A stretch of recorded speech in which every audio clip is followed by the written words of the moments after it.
Bonjour à tous, bienvenue sur la chaîne des petits passages. Aujourd'hui j'ai envie de vous parler de discernement.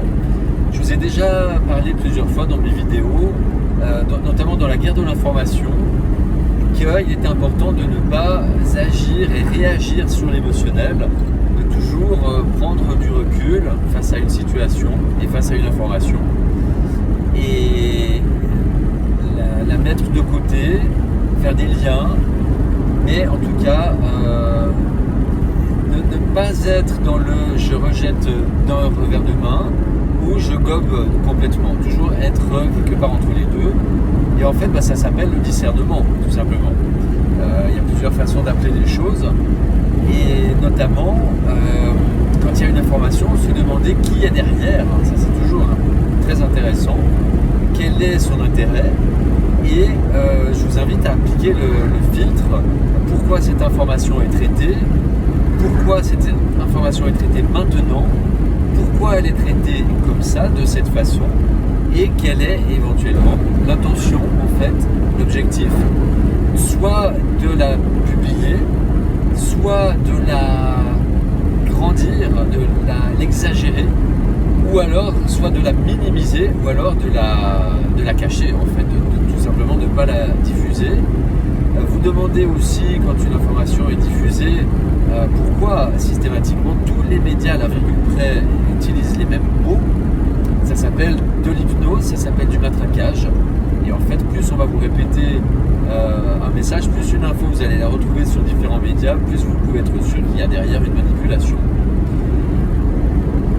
Le discernement, c'est valable également d'une façon plus large par rapport à tout ce que vous avez appris dans votre vie, notamment à l'école, et à toutes les fois où vous vous êtes, de façon consciente ou peut-être inconsciente, interrogé sur ce qu'on était en train de vous dire, sur la façon dont on était en train de vous le dire, sur le fond.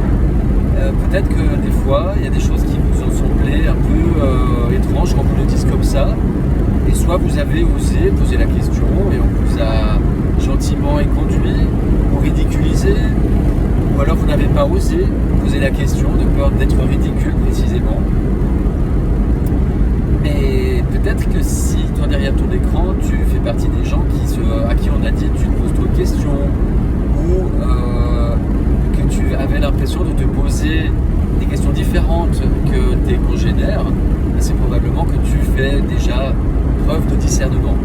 Pour les autres, je vous y invite vraiment, parce qu'on est dans une époque où on veut tout vite, tout rapidement, et du coup on ne réfléchit plus.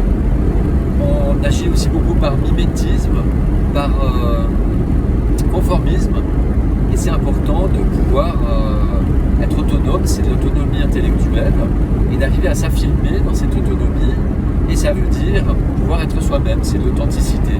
Et donc je vous rappelle l'importance de l'environnement pour favoriser cette authenticité des endroits et des gens avec qui vous pouvez être vous-même sans avoir peur du rejet, du jugement, de la critique, etc.